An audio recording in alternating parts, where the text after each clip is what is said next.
Bonjour chers téléspectateurs de la chaîne du bassin du Congo, la DRTV internationale. Ce matin, c'est un plateau spécial. Hein. Nous venons chez vous, dans vos maisons, dans vos ateliers. Il y a ceux qui sont au bureau qui nous suivent aussi. Parce qu'aujourd'hui, nous recevons sur ce plateau, qui est un plateau spécial, l'homme de Dieu. Il s'appelle Chora Kouetou, il est prédicateur d'évangile. Donc, vous comprenez que nous apportons la bonne nouvelle, bien sûr, par son entremise. Et donc, pour commencer, je vais d'abord lui dire bonjour. Bonjour, merci. Comment vous allez? Ça va un peu, n'est-ce pas, occupé, travaillé par toute cette mission qui se fait ici à Brazzaville. Voilà, alors, donc, puisque c'est un plateau spécial, je suppose qu'on va donner la possibilité aux téléspectateurs, tous ceux qui nous suivent, qui peuvent être touchés, qui peuvent avoir une question à poser par rapport à ce que vous allez développer, de la poser pour que vous puissiez donner des réponses. Alors donc nous allons demander à la régie d'afficher le numéro de téléphone sûrement qui peut permettre aux téléspectateurs de nous appeler et de nous joindre afin de poser leurs questions à l'homme de Dieu. Alors, vous avez parlé d'une mission, et parce que aujourd'hui, lorsque nous disons plateau spécial, le thème c'est la délivrance par la connaissance du nom de Jésus. Alors, votre mission c'est ça? En fait, c'est la mission justement que l'Église a reçue. Hein? Donc le Seigneur a dit justement à l'Église d'aller apporter l'Évangile. L'Évangile, donc la nouvelle qui est censée, n'est-ce pas, libérer les hommes. Libérer les hommes de quoi? De qui? Eh bien, vous n'êtes pas sans savoir que le monde va mal. Depuis la chute d'Adam et Ève, eh bien, le monde est plongé dans le mal, dans les ténèbres. Et il y a besoin justement de la délivrance. La délivrance, c'est quoi? C'est simplement cette capacité que Dieu nous donne pour pouvoir faire sa volonté. Et ne sont pas libres ceux et celles qui ont du mal à faire la volonté du Seigneur. Voilà pourquoi nous apportons l'évangile partout pour que les hommes soient libérés. Libérés du péché d'abord, libérés de la chair, des désirs de la chair, libérés également n'est-ce pas, des systèmes des hommes, libérés de faux pasteurs également, des voyous spirituels qui se servent de la parole du Seigneur pour s'enrichir, donc des faux prophètes qui, n'est-ce pas, vendent la parole du Seigneur, qui vendent des délivrances. Voilà, et libérer également de notre propre condition charnelle de la chair, tout simplement. Alors, le problème c'est que vous parlez de la délivrance par la connaissance du nom de Jésus. La délivrance par la connaissance du nom de Jésus. Quand j'ai écrit le thème, en bas j'ai écrit « Mon peuple périt faute de connaissance ». Que doit-on connaître dans Jésus? Est-ce que le simple fait de connaître le nom de Jésus, on est libre ou on est libéré? Très très bonne question. Et en fait, il y a un passage, oui, mais il faudrait préciser. Dans Ésaïe chapitre 52, au verset, à partir du verset 4, « Car ainsi parle Adonai Yahweh, mon peuple descendit jadis en Égypte pour y séjourner, mais les Assyriens l'opprimèrent sans cause. Et maintenant, qu'ai-je à faire ici, dit Yahweh, car mon peuple a été enlevé gratuitement, ceux qui dominent sur lui le font hurler, dit Yahweh. Chaque jour, mon nom est continuellement blasphémé. » Verset 6, « C'est pourquoi mon peuple connaîtra mon nom, c'est pourquoi il saura en ce jour-là que je suis parle. Voici, je suis. » Dieu dit que son peuple est dans la captivité. Et pour être libéré de la captivité, il faut connaître son nom. Or, la connaissance dont il est question ici, c'est une connaissance, n'est-ce pas, bilatérale. Donc c'est une relation. Cette connaissance implique une relation entre Dieu et l'homme, sans passer par les hommes, bien sûr. Donc c'est une connaissance directe entre le Créateur et sa créature. Et cette connaissance-là va nous permettre de connaître notre propre identité. Qui nous sommes? C'est ça la question à laquelle chacun doit répondre. Qui sommes-nous selon la parole du Seigneur? Et nous voulons que les chrétiens, par la prédication de l'évangile, par la révélation du nom de Yeshua, justement, le nom de Dieu, ben Jésus en français, que le nom de Yeshua soit révélé aux hommes afin qu'ils soient véritablement libérés de l'ignorance également. Parce que quelqu'un qui est ignorant, quelqu'un qui ne sait pas qui il est, quelqu'un qui ne connaît pas son identité et sa position dans le royaume de Dieu, c'est une personne qui peut facilement être manipulée. Or, le monde veut nous, n'est-ce pas, formater. Le monde veut nous donner une identité qui n'a rien à voir avec celle que Dieu veut nous donner. Le monde veut nous donner des noms, des titres. Il y en a tellement, des honneurs. Mais que dit le Seigneur par rapport à l'identité de l'homme? Par exemple, en connaissant Dieu, en ayant la connaissance de Jésus-Christ, de Yahushua, on peut savoir que nous sommes des fils et des filles de Dieu. En tant que fils et filles de Dieu, ça c'est notre identité, ben, nous sommes forcément héritiers. Ben, on a hérité de quoi? Ben, frères et sœurs, beaucoup de chrétiens, mes chers téléspectateurs, beaucoup de chrétiens, beaucoup de gens ne savent pas de quoi ils ont hérité. Nous avons hérité de la vie éternelle pour nous qui sommes enfants de Dieu, disciples de Yahushua, de Jésus-Christ. Nous avons hérité la paix. Or, dans le monde, il n'y a pas la paix. Nous avons hérité la joie. Vous allez voir qu'il y a des gens qui ont de l'argent, qui sont riches, mais qui n'ont pas la paix. Ils prennent des garde-corps, ils ont des chiens pour les protéger, ils mettent des alarmes, mais ils ne dorment pas. Tout simplement parce qu'ils ont un peu d'argent, voire même beaucoup. Donc, ces hommes et ces femmes ont besoin justement de la délivrance. Et la délivrance, c'est aussi l'acquisition de la paix. Et cette connaissance-là n'est pas une connaissance intellectuelle. La connaissance du nom de Yahushua, ou Jésus, ou Yesu, en lingala. C'est une connaissance spirituelle. C'est-à-dire Dieu qui vient et qui se révèle à l'être humain. Et qui lui communique sa pensée, ce que Dieu attend de lui. Cette connaissance-là. Parce qu'il y a dans la Bible, nous avons le cas d'un groupe de personnes dont le père était grand prêtre et qui vont voir comment Paul chassait les démons au nom de Yahushua, de Jésus, et ils vont vouloir faire la même chose. Et ils ont pris quelqu'un qui était possédé, ils ont commencé à prier pour cette personne-là, et le démon qui était dans cette personne a dit, je sais qui est Paul, je connais Jésus, mais vous qui êtes-vous? Donc on peut connaître intellectuellement le nom de Dieu, Yahushua, Jésus, sans pour autant être au bénéfice de la puissance qui émane de ce nom-là. Donc, la connaissance ou la révélation du nom de Yahushua qui produit la délivrance, cette connaissance-là, elle est vraiment spirituelle et elle est personnelle, individuelle et elle est bilatérale. Je sais qui est Dieu et Dieu sait qui je suis parce que Dieu est devenu mon Père. C'est intéressant de comprendre ça comme ça, mais apparemment, il semble se dégager que la croyance, dans ce cas, n'est pas importante. La croyance, je dirais, la croyance, je vais faire une différence une petite nuance entre la croyance et la foi. Et ce que Dieu demande, c'est d'abord la foi. Parce que tout être humain est croyant. Tout être humain. Nous avons été créés en tant que croyants. Il y en a qui croient en Dieu, en Yeshua. D'autres croient en l'homme. Même ceux qui se disent athées, ils sont croyants. Parce qu'ils ne croient en rien. Ils croient en athéisme. Donc ils sont croyants. Maintenant, la foi, c'est autre chose. La foi, nous dit Romains 10, 17, la foi vient de ce qu'on entend et l'on entend à travers la parole de Dieu. Donc on a besoin plus de la foi. Et cette foi, elle est révélée par Dieu. Il faut entendre la parole. Mais quelle parole? Pas la parole des charlatans. Pas la parole de ceux qui prêchent aux chrétiens, au monde, en disant aux gens qui s'ils payent la dîme, ils vont être bénis. S'ils donnent l'offrande du prophète, ils vont être bénis. S'ils donnent l'offrande sacrificielle, ils vont être bénis. Non, toutes ces choses-là, c'est la loi. Mais la foi qui vient de la vérité, de la parole véritable. Cette parole qui dit que l'homme est pécheur, l'homme est né pécheur, l'homme a besoin de Dieu, l'homme a besoin de Jésus-Christ, a besoin de se tourner vers le Seigneur, pas vers les églises, mais vers le Créateur, parce que Dieu existe bel et bien. Donc la foi, c'est Dieu qui nous la communique par son esprit.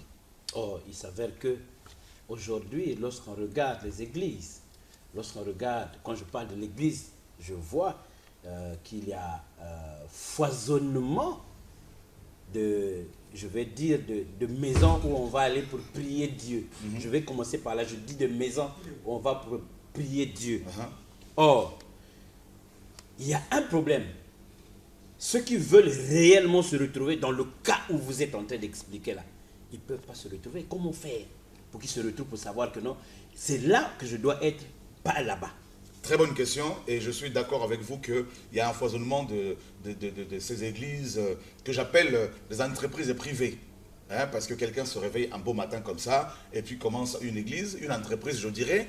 Il va commencer avec des babouches, des claquettes, parce qu'il est pauvre, et des personnes ayant des problèmes sociaux vont commencer à consulter, à aller voir ce prétendu pasteur, n'est-ce pas? Et ils vont commencer à lui confier des problèmes, et ce dernier va commencer à leur sortir des prophéties pour les captiver, pour les capturer, pour les enfermer dans ses doctrines. Et au fur et à mesure, il va commencer à avoir du monde, et puis voilà, une entreprise est née. Il va commencer à enseigner donner des enseignements du genre, si tu payes la dîme, tu seras béni, tu seras guéri. Si tu donnes beaucoup d'argent, tu seras guéri, sauvé. Et on voit effectivement ce type de fonctionnement partout. Et ensuite, ces gens deviennent tellement riches qu'ils vont prendre des terrains, construire des grandes bâtisses, faisant croire aux chrétiens que c'est ça le temple de Dieu, c'est ça l'église du Seigneur, alors que la parole nous dit dans 1 Corinthiens 3,16 que c'est nous, les hommes, qui sommes le temple du Saint-Esprit, qu'on n'a plus besoin de construire, on n'a pas besoin de construire un temple pour abriter des chrétiens, un temple qui serait la demeure de Dieu, parce que nous sommes, nous les hommes, aujourd'hui, la demeure de Dieu. Effectivement, que faire les gens qui cherchent Dieu? Que faire, que doivent faire, que peuvent faire les gens qui cherchent le Seigneur, qui ont des problèmes? Eh bien, Dieu est esprit, qu'ils l'invoquent, même depuis chez eux, avec sincérité, Dieu peut se révéler à eux. Dieu est esprit. Paul dit dans Acte 17 que le Dieu qui a créé les cieux et la terre, étant le maître du ciel et de la terre, n'habite pas dans des temples construits par des mains d'hommes. Les gens, ils n'ont qu'à prendre la Bible, à trouver une Bible, et à la lire, et à chercher Dieu sincèrement, et Dieu peut se révéler à eux. On a des cas comme ça dans la Bible, des personnes qui cherchaient le Seigneur, comme l'eunuque éthiopien par exemple dans Actes chapitre 8. Cet homme allait chaque année à Jérusalem, dans le temple, mais il n'a pas trouvé Dieu là-dedans. Mais un jour, il était dans son char, il rentrait chez lui en Afrique, et c'est alors que Dieu va, n'est-ce pas, lui envoyer un messager, Philippe, pour lui apporter l'évangile. Donc vous voyez que Dieu se révèle aux personnes sincères, qui le cherchent véritablement. Nul besoin d'aller dans ces boutiques pour, n'est-ce pas, se faire dépouiller, au risque même de perdre son couple, sa femme, son mari. Parce que ces prédicateurs, beaucoup, vont sortir des prophéties du genre, au couple notamment, ton mari est sorcier, ta femme est sorcière, et ça crée des désordres, du trouble, et ils vont dépouiller des gens. Il y en a même qui vont divorcer pour se remarier, ils vont même aller avec des jeunes femmes dans leurs assemblées. Donc c'est la confusion, ils vont engrosser des chantres, des jeunes femmes dans leurs assemblées. Donc il y a une confusion généralisée, et beaucoup de gens ne veulent pas prier, parce qu'ils pensent que Dieu est comme ça. Et ces hommes font honte au Seigneur. Et Paul le dit dans Romains 2, que le nom de Dieu est blasphémé par ces hommes-là, à cause, n'est-ce pas, de ces hommes. Donc, il est vraiment temps que les chrétiens comprennent que Dieu est esprit et il peut se révéler chez eux. C'est vrai, il y a aussi l'effet du temps. Je dis l'effet du temps. Si aujourd'hui je peux considérer que vous apportez la vérité sur ce qui devait être, vous voyez le temps que ça fait. Combien de gens viennent dire des bonnes choses comme vous? Combien de gens viennent tirer la sonnette d'alarme comme vous? Les gens sont habitués désormais dans ces faussetés que quand ils vont chercher à faire demi-tour, ils vont faire à peu près comme le phénomène singe. Parce que le singe, quand il veut changer de branche, il doit s'assurer que j'ai bien tenu de l'autre côté, parce que justement la queue reste suspendue là. C'est là qu'il lâche. En ce moment-là, il y a une façon de traîner. Alors, il y a combien, justement, d'endroits où il y a une certaine, je veux dire, où il y a cette vérité-là. Quand on fouille, ça va être difficile. Je suis d'accord avec vous, effectivement. Et en fait, notre travail ne consiste pas dans le fait de faire sortir les chrétiens de ces prisons, parce que ce sont des prisons, ces églises. Hein. Carrément, il faut dire les choses telles que... C'est pour ça qu'on parle de la délivrance. Donc la délivrance implique, par la connaissance du nom de Yeshua, implique aussi la sortie de ces prisons, qui sont des prisons de Babylone. Donc l'objectif, ce n'est pas de dire aux gens, sortez de ces églises pour venir chez nous. Parce que ce serait une grosse erreur. Et en fait, nous devons sortir de l'Égypte, comme les enfants d'Israël, pour aller à Canaan.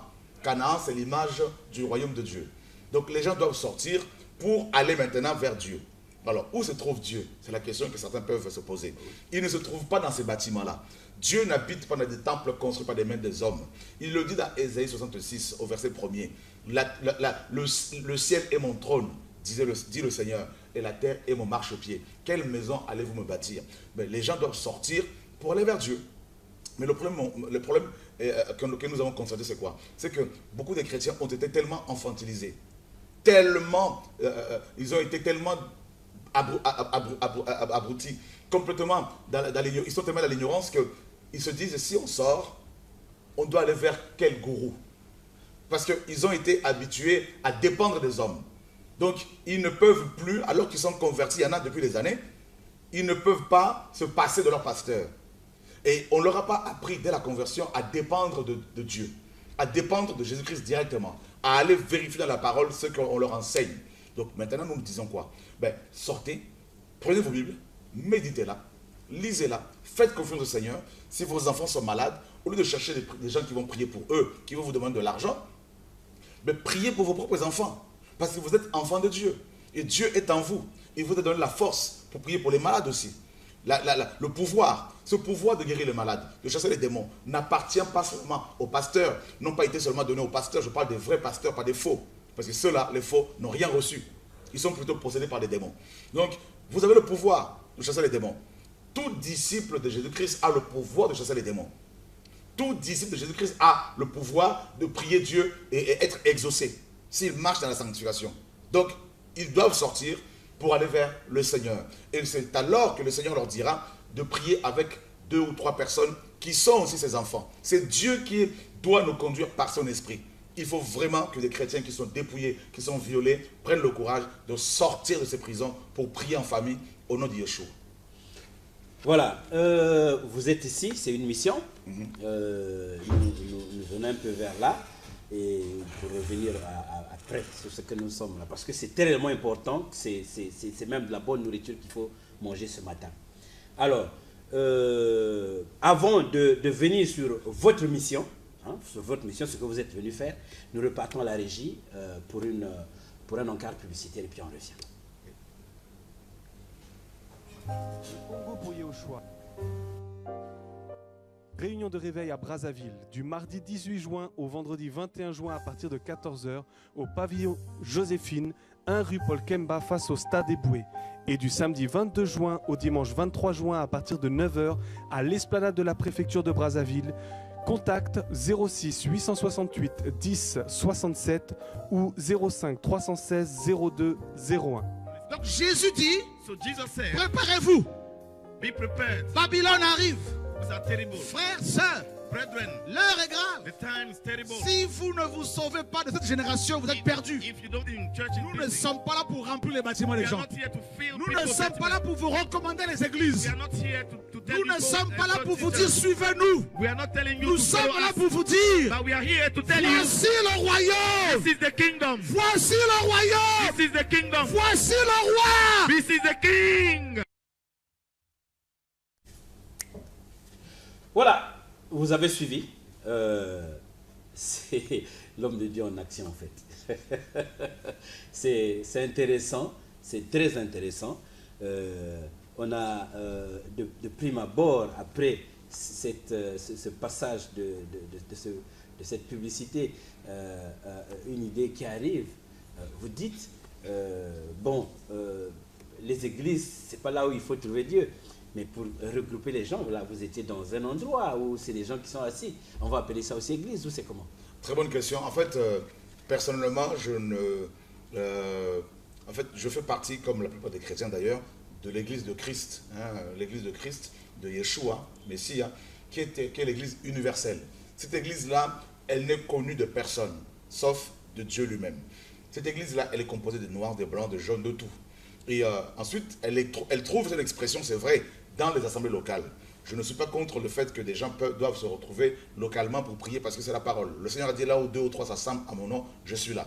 Là, l'image que vous venez de voir n'a rien à voir avec une église locale. Ce sont des rencontres, n'est-ce pas, sporadiques qui sont organisées, des rencontres où on partage ces choses-là et chacun repart chez lui.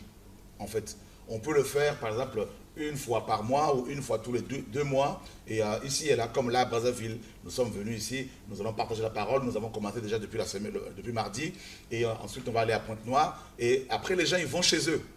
On n'a pas vocation à garder les âmes du Seigneur avec nous. parce que c'est parce que le Seigneur nous a demandé. Donc on se rencontre, on s'encourage mutuellement et chacun repart chez lui. Voilà. Donc, ça veut dire que c'est ce que vous êtes venu faire. C'est ce que nous sommes venus Et faire. vous êtes de passage à Brazzaville. Effectivement. Pour combien de temps? Nous sommes là depuis, nous sommes arrivés le 17. On a commencé un séminaire biblique, une formation biblique au pavillon Joséphine et sur rue Kamba. On a fini hier vendredi et aujourd'hui, on sera à l'esplanade de la préfecture à partir de 14 h aujourd'hui samedi, demain dimanche à 9 h et ensuite on va partir la semaine prochaine pour Pointe-Noire. Okay. Je reviens à ma question. Pourquoi avez-vous pensé qu'il fallait avoir une traduction de la Bible, mais de vous? Parce que vous avez quand même croisé des traductions qui existent, d'ailleurs, qui vous ont aidé même à arriver là où vous êtes. Bien sûr. Oui. Pourquoi vous avez pensé qu'il fallait avoir une traduction? Premièrement, parce que c'était un ordre du Seigneur, et cet ordre du Seigneur m'a amené à faire des recherches, à comparer des versions, et à comparer surtout nos versions françaises au texte d'origine, donc l'hébreu et le grec. Et c'est alors que je me suis aperçu qu'il y avait des choses qui n'étaient pas traduites correctement. Et donc là, on a procédé avec toute une équipe que je salue d'ailleurs, de frères et sœurs qui sont très talentueux et très engagés donc dans l'œuvre du Seigneur. Et on a pu faire justement ce travail-là. Donc il y a par exemple des noms hébraïques qui ont été franchisés, qu'il fallait restaurer. Je prends un exemple. Par exemple, le nom de Zacharie donc, vient de l'hébreu Zechariah. Donc là, on retrouve dans Zechariah le nom de Yah, le diminutif de Yahweh, le tétragramme, qui représente en fait le nom de Dieu le plus cité dans les Écritures. Et il y a aussi par exemple le nom de Jésus. Et donc là, on a restauré ce nom en Yehoshua, parce que c'est un nom hébraïque à l'origine. C'est comme par exemple le nom d'un Congolais. On va prendre Makuba par exemple, on ne va pas le traduire en français Maki. Donc ça n'a aucun sens. Et voilà pourquoi nous avons voulu faire cette traduction-là, parce que le Seigneur nous en a parlé déjà à la base, on en a parlé. Et aussi aux frères et sœurs qui ont travaillé avec moi, qui travaillent avec moi encore aujourd'hui. Ça c'est très intéressant, parce qu'en ce moment-là, il va avoir une certaine précision, parce que dans le cas de la traduction, justement, je vais prendre le cas des noms tels que vous avez dit. On n'a pas besoin de changer le nom de quelqu'un. Non, je sens. Je me souviens, on nous disait que quand on fait une traduction, on ne traduit pas les noms conventionnels. Effectivement. Donc mon nom c'est Kipoupa, on ne va pas traduire Kipoupa. C'est ça. On ne va pas décliner, je ne sais pas quoi, pour dire que non, en ce temps-là c'était comme ça, donc maintenant c'est comme ceci. C'est ça. Le nom reste le même. Effectivement. Pourquoi on n'a pas traduit le nom de Dieu? Parce qu'il y a une volonté derrière, en fait, si vous voulez. Il y a une religion que tout le monde connaît, une religion qui est basée sur l'idolâtrie, très répandue, une religion soi-disant chrétienne, qui, n'est-ce pas, va s'organiser, qui va mal, n'est-ce pas, avec des pères de l'église de l'époque, mal traduire les Écritures et franciser les noms des Hébreux, parce qu'il y a de l'antisémitisme derrière. Et voilà, et il y a une volonté derrière de couper les chrétiens de leurs racines hébraïques. Parce qu'on parle de la foi d'Abraham, la foi d'Isaac, ou Isaac, et de Jacob. Donc, on est sorti de là. Donc, maintenant, il y a une volonté de père de l'Église, qui était judéophobe, antisémite, de couper, n'est-ce pas, le vrai christianisme, le vrai messianisme de la foi juive. Donc, les noms ont été modifiés. Par exemple, Myriam devient Marie. Yosef devient Joseph. Stéphanos devient Étienne. Étienne, oui. Donc, où est le rapport entre Stéphanos et Étienne? Et Elisheba devient Élisabeth. Donc, Shimon devient Simon. Shimon devient Simon. Et donc, il y a eu tous ces... Yehuda devient Judas et Jude. Et il y a certaines traductions qui sont bien sûr mal, qui sont mauvaises. Et dans les textes originaux, il n'y a pas d'erreur. Parce que Dieu a inspiré sa parole de manière parfaite. Ça, on est d'accord. Mais ce sont des traductions. Des traductions qui sont souvent farfelues, qui sont mal modifiées, erronées. Tout ça, dans ce sens-là, oui. Oui, c'est pour cela que ce travail a été fait. Mais il y a d'autres traductions qui sont quand même à peu près potables. Donc il n'y a pas de problème. On n'est pas là pour faire la publicité d'un travail. Ça, il faut le souligner, de notre travail. Mais c'est vrai que des noms ont été modifiés. Et par exemple, je prends un autre exemple. Vous voyez, il y a les deux grandes sections des Écritures. On a le Tanakh, c'est-à-dire les écrits de Genèse à Malachie. Et la deuxième section des Écritures, on a les évangiles et les écrits de la Nouvelle Alliance, à partir de Actes des Apôtres jusqu'à Apocalypse 22. Et ces deux grandes sections des Écritures, dedans, il y a des noms.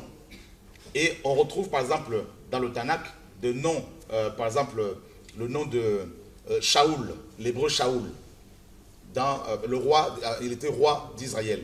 Et dans la Nouvelle Alliance, Shaoul devient Saul. Saul. Il y a un problème. Il y a plus Saül. C'est plus Shaoul, ça devient Saul. Saul. Donc on a restauré le lien en fait entre les noms de la première section des Écritures, de Genèse à Malachie, et les noms des personnages de la deuxième section des Écritures, de Matthieu à Apocalypse. Donc Shaoul, on retrouve Shaoul dans un roi, le roi Shaoul, et on retrouve Shaoul en Paul Shaoul. Voilà, alors tout ça c'est pour montrer la différence et ce qui motive justement la traduction que vous avez apportée à la Bible. Donc vous êtes parti des écrits originaux, c'est ça, les textes qui existaient, où tout le monde a puisé, et vous aussi vous avez puisé pour donner votre version. Effectivement. Voilà.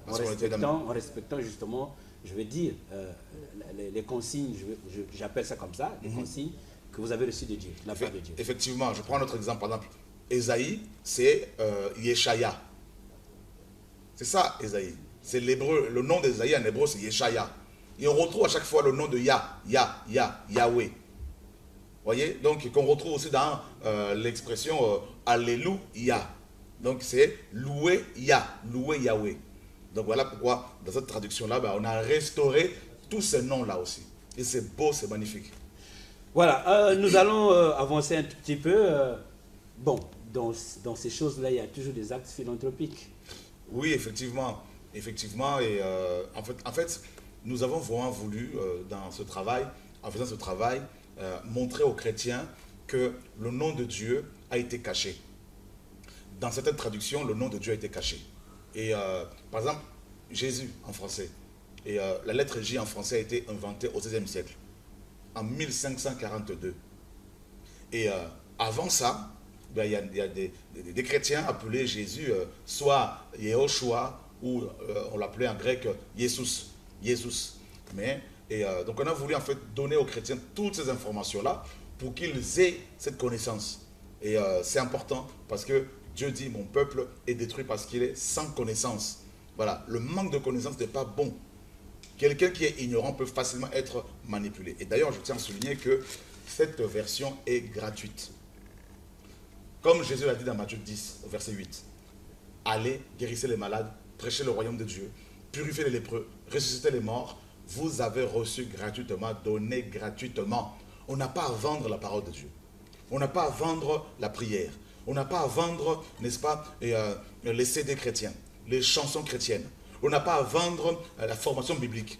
On assiste à, n'est-ce pas, la commercialisation de la parole du Seigneur. Des églises sont devenues des entreprises, des boutiques, des marchés, où des gens vont faire des courses. Le pasteur prêche, il finit de prêcher, il y a ces CD, on sort les CD, les DVD, et les gens font la queue pour acheter. Alors que Jésus-Christ, notre maître, a pris son fouet. Il avait pris la fouet et il avait chassé les vendeurs, des pigeons, les changeurs de monnaie dans le temple. Et aujourd'hui, la plupart des églises sont devenues des marchés. Et les pasteurs sont des commerçants, et ils établissent leurs femmes comme des mamans pasteurs pour gérer correctement l'entreprise. Ce n'est pas biblique qu'un pasteur reste à la tête d'une église locale pendant 10 ans, 15 ans, 20 ans, à vie. Ça devient des royaumes. Ce sont des royaumes. Et donc, vous distribuez, vous faites dons? Nous faisons des dons, tout ce que Dieu nous donne à faire, parce que tout est grâce. Donc, nous faisons tout gratuitement. Formation biblique, Bible, tout gratuitement. Nous allons donc repartir à la régie pour voir ces images de dons. Voilà, on a reçu du matériel médical un don que l'hôpital de Pau a fait. Voilà, des appareils qui coûtent assez cher. Voilà, là je crois que ce sont des appareils pour prendre la tension. Et là, je ne sais pas ce que c'est comme appareil. Là, non plus, je ne sais pas ce que c'est. Encore moins. Là, ce sont des frigos, apparemment, de réfrigérateurs. Tout ça, tout ce matériel. Cet appareil, je ne sais pas ce que c'est. Voilà. Il y en a plusieurs. Il y a ça aussi. Voilà. Tout ce matériel. Il y en a pas mal là. Voilà. Il y a ça aussi là. Je ne sais pas ce que c'est. Il y a des chaises. Il y a plein de choses, plein de choses. Voilà. Et cet appareil, je ne sais pas ce que c'est. Voilà.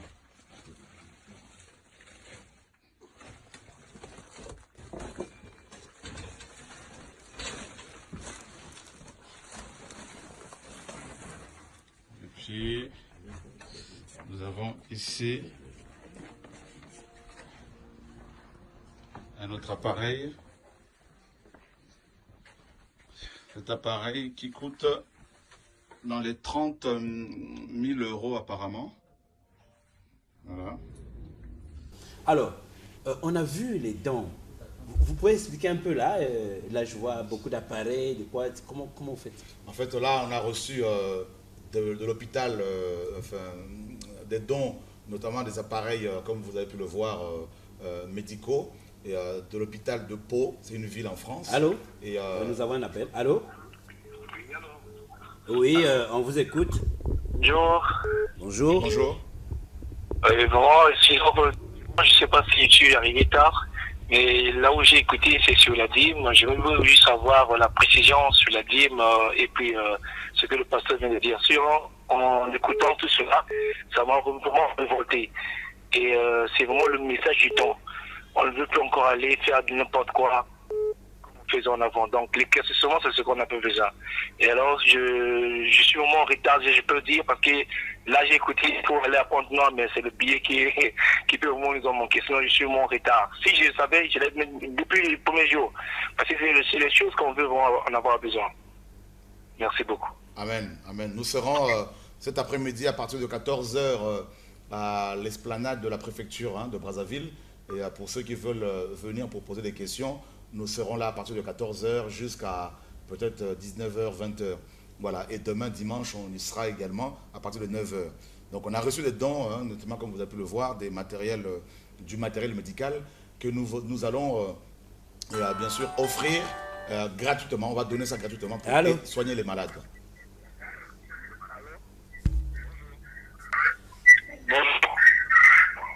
Allô, bonjour. Oui, en fait, j'aimerais poser une question. Oui, mais c'est fait pour ça, posez votre question, s'il vous plaît. Parce que j'aimerais poser une question. Est-ce que pour un véritable bon chrétien, normalement, soi-disant, a 5 principes qu'il doit suivre.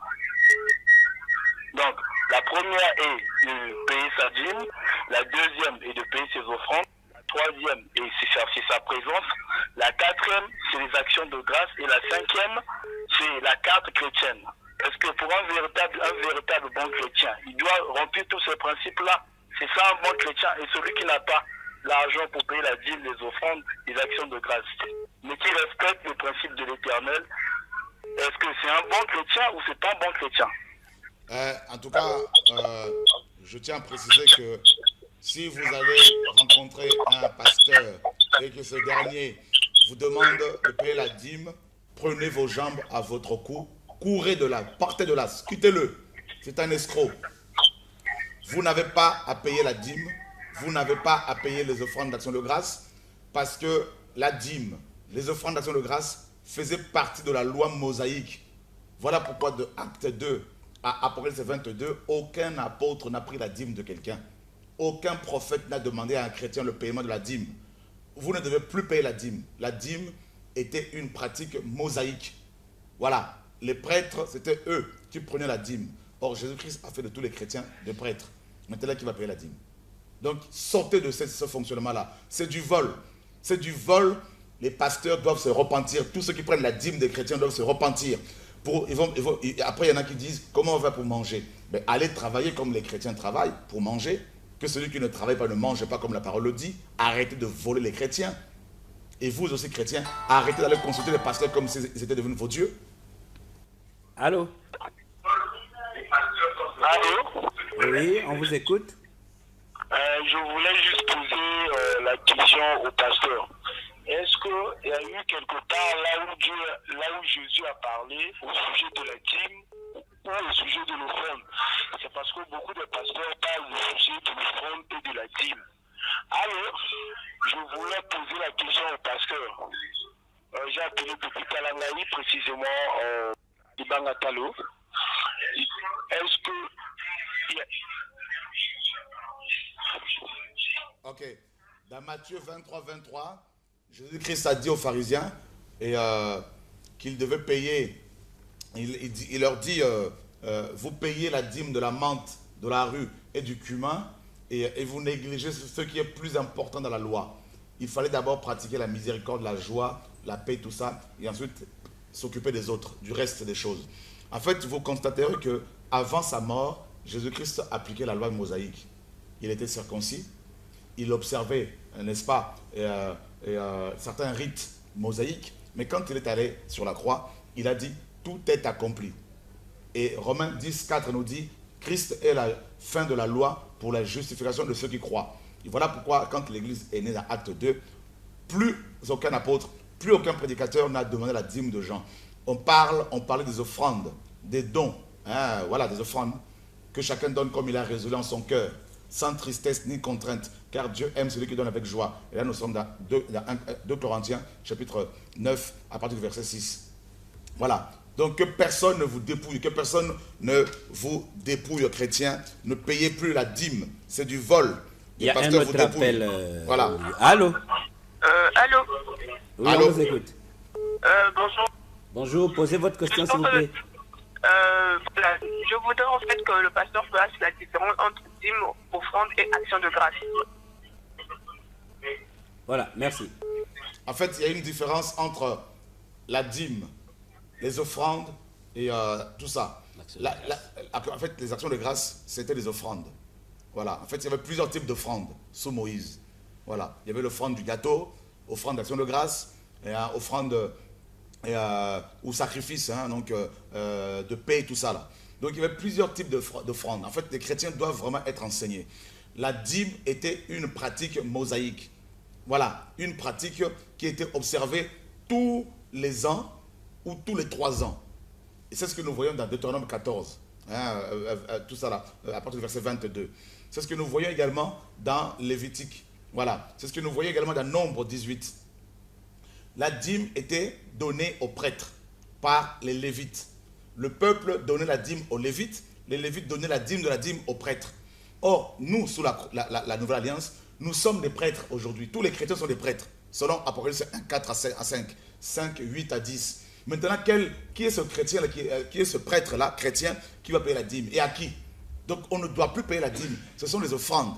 Les actions de grâce, selon Lévitique 1 et 3, chapitre 1 et chapitre 3, les offrandes d'action de grâce étaient des animaux que les Juifs apportaient aux prêtres pour remercier Dieu de les avoir bénis. Et le prêtre prenait l'épaule et la poitrine, Dieu prenait la graisse qui était brûlée sur l'autel, et la personne qui avait amené l'animal prenait le reste du corps. Les offrandes d'action de grâce étaient, n'est-ce pas, une préfiguration de l'œuvre de la croix, du repas du Seigneur et de la communion. Donc voilà pourquoi, sous la Nouvelle Alliance, les chrétiens n'ont pas donné des offrandes d'action de grâce aux pasteurs, aux apôtres, aux prophètes. Donc c'était le remerciement simplement. Ils remerciaient Dieu quand Dieu les bénissait. Vous n'avez pas à donner de l'argent à vos pasteurs comme offrande d'action de grâce. C'est du vol. Okay. Voilà. Encore un autre. Allô? Oui, je voudrais poser la question. Allez-y. Moi, j'aimerais savoir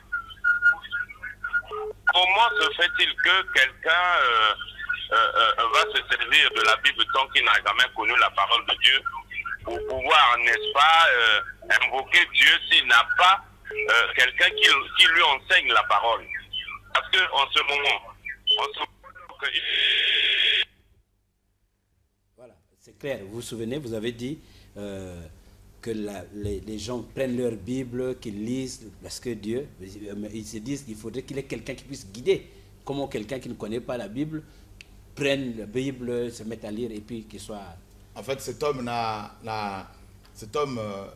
malheureusement, hein, il n'a pas vraiment compris cette parole même qu'il est censé défendre. Il dit que comment quelqu'un peut invoquer Dieu si quelle personne ne lui enseigne. Mais nous avons le Saint-Esprit déjà. Il y a des hommes qui enseignent, c'est vrai. Mais avant les hommes, le meilleur enseignant, c'est le Saint-Esprit. Dieu est esprit. Qui enseigne aux enfants de 3 ans que mentir, que faire une bêtise, ce n'est pas bien? Quand un enfant fait une bêtise, n'est-ce pas qu'il est honteux? Même les enfants. Parce que nous avons une conscience. Quel est cet être humain? Je ne parle pas de chrétien. Quel est cet être humain qui ne sait pas que tuer, ce n'est pas bon? Quel est cet être humain qui ne sait pas? Quel est cet enfant de 3 ans, 4 ans, 5 ans, 6 ans, 7 ans, 8 ans, 9 ans, 10 ans, 12 ans qui ne sait pas dans sa conscience que verser du sang, ce n'est pas bon? Vous voyez? Donc Dieu est esprit. Dieu parle à ses créatures. Et ensuite, les enseignants que nous sommes là, les prédicateurs, les évangélistes, les pasteurs, tout ça, ils sont là simplement pour confirmer des choses que Dieu a déjà au préalable dit aux gens. Voilà. Donc, je ne dis pas qu'il ne faut pas enseigner, mais Dieu dit dans Ésaïe 65, je me suis révélé aux gens qui ne me cherchaient pas. Vous voyez, quand Dieu s'est révélé à Corneille, dans Actes chapitre 10, qui était cet enseignant qui était là pour lui enseigner la parole avant? Pierre est arrivé après. Voilà. On prend celui-là. Allô? Allô? Allô? Allô, on vous écoute parler. Oui, bon, je voudrais, si tu peux te suivre au moins cette émission, je voudrais poser la question à votre pasteur. Posez votre question. Il y a beaucoup de gens qui attendent là, donc il faut vraiment poser la question. Oui, surtout c'est la dîme. Bon, Malachie 3 dit, Malachie 3, et vous êtes maudits, vous qui ne payez pas la dîme. Mais aujourd'hui, le pasteur dit qu'on ne puisse pas payer la dîme. Et s'il est dans la Bible, il est sorti de la parole de Dieu. Ok, c'est bon. En fait, ça c'est une mauvaise compréhension de la parole. Malachie 3, le livre de Malachie était un livre adressé d'abord aux Juifs, à une époque où Jésus n'était pas encore venu, pour mourir pour nous, pour mettre fin à la loi mosaïque. Dans Malachie 4.4, Dieu dit, souvenez-vous de la loi de Moïse que j'ai donnée pour les enfants d'Israël, des ordonnances, des prescriptions. La loi mosaïque était basée sur les sacrifices. Voyez? Sur les sacrifices. Donc, mes amis, quand les gens vous disent que Malachie 3.10, Dieu dit qu'il faut apporter à la maison du trésor vos dîmes et vos offrandes, mais la question à laquelle il faut répondre, c'est quoi? C'est où se trouve la maison du trésor? Parce que nous sommes, nous, la maison du Seigneur aujourd'hui, le temple du Seigneur. Donc ça, c'était la loi, qu'on ne nous ramène pas à la loi. Voilà. Nous allons prendre le dernier parce que le temps imparti est presque fini. Allô? Bonjour. Bonjour. Bon, je voulais poser la question au pasteur. Oui, allez-y là, c'est fait pour vous. Est-ce que tu peux m'expliquer le chapitre de Matthieu 28, verset 19, parce qu'il a dit que non, les bâtiments n'ont pas d'importance. Mais moi, je crois que le bâtiment, c'est pour enseigner les gens. Comment on peut enseigner les gens au moment que non, il n'y a pas un lieu pour enseigner les gens? Est-ce qu'il peut m'expliquer le chapitre de Matthieu 28, 19 à 20? C'est tout. Merci. Matthieu 28, 19 n'a rien à voir avec les bâtiments. N'a rien à voir avec les bâtiments. Il ne faut pas confondre les choses, messieurs. Et je ne dis pas que se rassembler dans une maison ou dans un bâtiment est un péché. Ce que nous dénonçons, c'est le fait que des pasteurs enseignent aux chrétiens qu'ils doivent cotiser de l'argent pour construire le temple de Dieu ou l'église. On ne construit pas l'église avec des briques. C'est nous qui sommes l'église du Seigneur. Ce sont des pierres vivantes. 1 Pierre 2,5 nous dit, Pierre dit, et vous-même, comme des pierres vivantes, vous avez été édifiés pour former la maison spirituelle. Et d'ailleurs, la plupart des églises dans la Bible se réunissaient dans les maisons. Voilà. Arrêtez d'investir des milliards dans les briques. Vous appauvrissez les gens. Combien d'églises de réveil ici au Congo-Brazza ont construit des orphelinats avec tout l'argent que ces gens ont amassé? Combien d'églises ici ont construit des orphelinats, des maisons pour les veuves? Vous investissez des milliards, dans les bâtisses pour la gloire des hommes, alors que vous avez des enfants qui sont à la rue, qui n'ont pas à manger, des veuves qui sont à la rue, qui n'ont pas à manger. Il y a des gens qui sont dans les hôpitaux, vous ne les assistez pas. Les pauvres, vous ne vous en occupez pas. Vous voulez mettre en place des méga churches à l'américaine, hein, pour votre propre gloire, au lieu de mettre en place des petits groupes ici et là. Parce que l'église est une famille, selon la parole. Vous avez déjà vu un homme avec sa femme et ses enfants un couple qui dit à ses enfants, alors qu'ils sont majeurs, hein, restez à la maison, mariez-vous, prenez les femmes et restez avec nous. S'il y a beaucoup de monde, nous allons casser les murs pour agrandir la maison. Non. Les parents font des enfants, une fois que les enfants sont bien éduqués, encadrés, ils les laissent partir pour fonder leur foyer. C'est ça l'église. Mais aujourd'hui, les pasteurs disent aux chrétiens, une fois convertis, 10 ans après, restez toujours là, ne bougez pas, restez enfermés dans les bâtiments, comme ça vous allez donner la dîme, et plus il y a du monde, plus on aura l'argent, et plus on aura l'argent, plus on aura des gros 4x4, on aura des villas piscines, on va voyager le monde entier, nos femmes vont aller accoucher, non pas à Brazzaville, mais en Afrique du Sud, à Paris, au Canada, et aux États-Unis, pour avoir la nationalité américaine, française, tout ça. Et les pauvres chrétiens qui sont là, qui assistent à tout ça, qui sont dépouillés, et ces femmes qu'on viole, et ces chrétiens qui restent là assis, collés aux chaises avec de la glu 3, dépouillés en permanence. On doit dire quoi ces gens-là? Ces bâtiments sont devenus des prisons, et je le dis avec conviction. Voilà, donc arrêtez de mélanger les choses. Jésus a dit quoi? Dans Matthieu 24, il dit, il ne restera pas ici pierre sur pierre qui ne soit renversé, démoli. Donc sortons de ce système-là. Priez avec des frères et sœurs simplement. On peut prier même dans la rue. On peut prier dans la nature. Voilà, que Dieu soit béni. Voilà, en tout cas, nous arrivons à la fin de ce plateau spécial. Oui, l'homme de Dieu, je voudrais de votre propre bouche que vous puissiez préciser exactement le temps qui vous reste à Brazzaville. Les gens vont vous voir où, à quelle heure, et le programme de Pointe-Noire. En fait, nous sommes, donc aujourd'hui samedi, hein, nous serons à partir de 14h, hein, et non pas 9h, à partir de 14h, à la préfecture de Brazzaville. Donc ça va être en plein air. Et demain dimanche, on y sera à partir de 9h du matin. Et ensuite, la semaine prochaine, nous serons à Pointe-Noire.